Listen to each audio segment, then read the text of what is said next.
Aha kulol.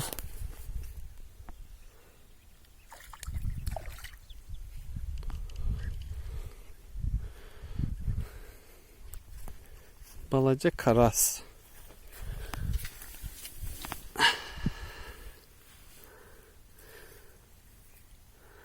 Ay bu ne gündür ya bu.